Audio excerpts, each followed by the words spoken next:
And on the 21st, when we enter the energy of summer, we bring and we anchor in very strongly this water that I was talking about last month into the fixed cardinal cross of planets. So now they're in, they're anchored in, and this is the energy of change that always comes on this planet when we have really big things going on. So what happened in the early 60s, we began to have planets that got together.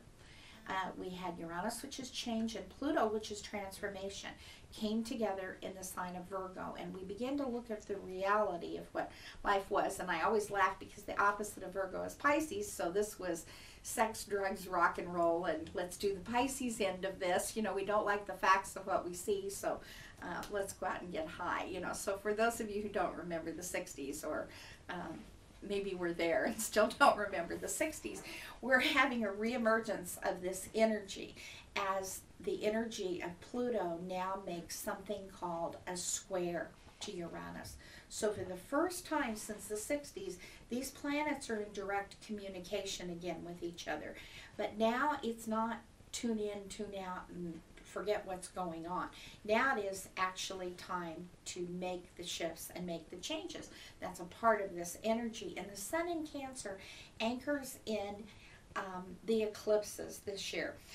One of the interesting things about eclipses, and I'm not an expert on this, but what I have noticed is that earth changes seem to happen in the signs that the eclipses are in. And it started last year in earth and water, and we've certainly had a lot of things going on. But earth is the foundation of your life, and the energy of Cancer is about how do you feel safe? How do you feel secure? There isn't, contrary to what we may have read or believed, there isn't enough love. There isn't enough money. There isn't enough anything on this planet to make us feel safe until we bring that energy in and integrate it into our own self. And that's what the energy of Cancer is about, healthy self-care, not about taking care of anybody else but yourself. The Mercury, the planet of communication, on the 25th goes in Cancer. So personal planets, Venus, well, you know, love, beauty, Mercury, how we think. When they enter the sign of Cancer, it energetically connects us. We think of family and home because that's where you are safe. Well, some of us weren't, but that's where you think you're supposed to be safe. So this energy of nesting is going to bring the housing markets up. So for those of you who are concerned about that's a good news. You're going to start seeing people go ahead and buy, people taking a little bit more of a risk. I have some pretty good articles on my website about the eclipses, so I'm not going to take 20 minutes to talk to you about eclipses. Suffice to say, a lunar eclipse is a full moon. We have 4 of these a year. The world doesn't come to an end when we have an eclipse, but it's asking you to eclipse something. A lunar eclipse is asking you to take a part of your past that is no longer working for you and eclipse it. The 2 tarot cards that are in alignment with the energy of the eclipses for the rest of this year are the Chariot and the Devil card.